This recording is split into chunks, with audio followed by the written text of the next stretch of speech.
grains, more specifically wheat, seems to be one of the cheapest products that fulfills the basic needs of nutrition. Now, one could, of course, also switch to other grains as well. But now, for wheat specifically, one can get this bag of 500 grams of fusilli for 79 cents in the grocery store. Now, these are in total 2 bags of this. This means I'm currently cooking about a kilogram of wheat, and this wheat now contains these macronutrients but multiplied by 10. So we have 1.5 grams of fat, which is 15 grams of fat in total. We also have the protein, which is 120 grams of protein in total. So if one can actually ingest this much food and does not get fat from it because one overconsumes then in calories, then one has 120 grams of protein, which is, in terms of the protein price, actually on the best side. It seems to, on the very good side. It seems to be the case that wheat is kind of the cheapest product, and thus probably also so present in terms of fulfilling the most basic needs. One could, of course, eat meat. One could, of course, eat other grains as well. So let's just say spelt, for example. Spelt seems to be about twice as expensive in terms of the price per kilogram at the grocery store.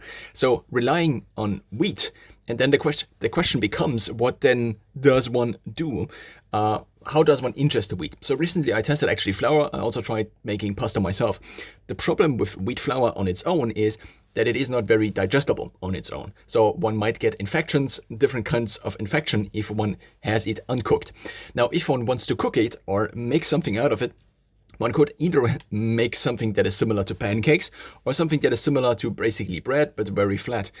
Now, the problem again with this is that one would then, at least in my experience of the last couple of weeks, one would then probably ingest some wheat in a non-cooked form, which then seems to result in a problem that it is not very digestible.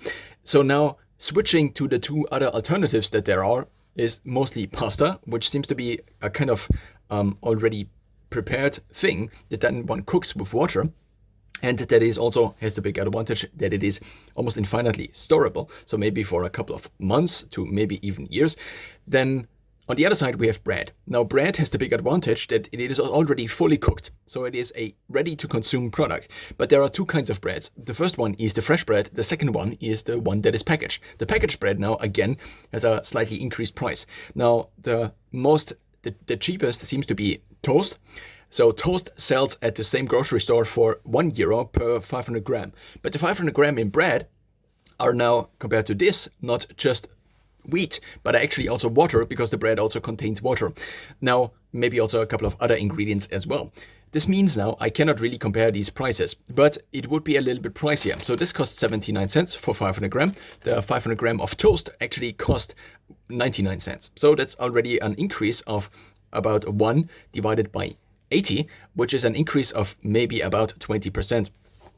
It's actually 25%.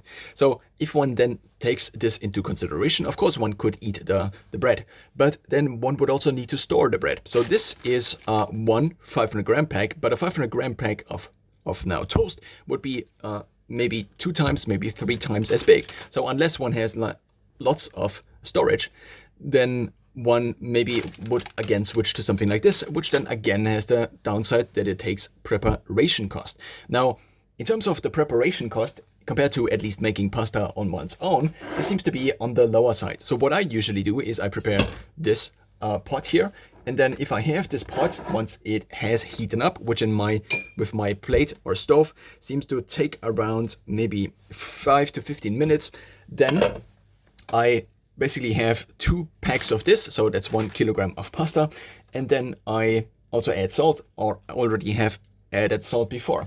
Now, in order to increase the cooking speed, one could also add the salt afterwards, is at least something that I heard. So salted water seems to cook slower.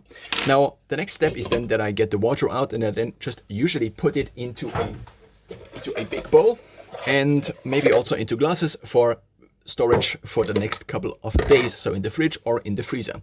And then I can add a couple of other ingredients, such as tomato sauce, such as maybe a couple of spices, such as maybe a couple of vegetables.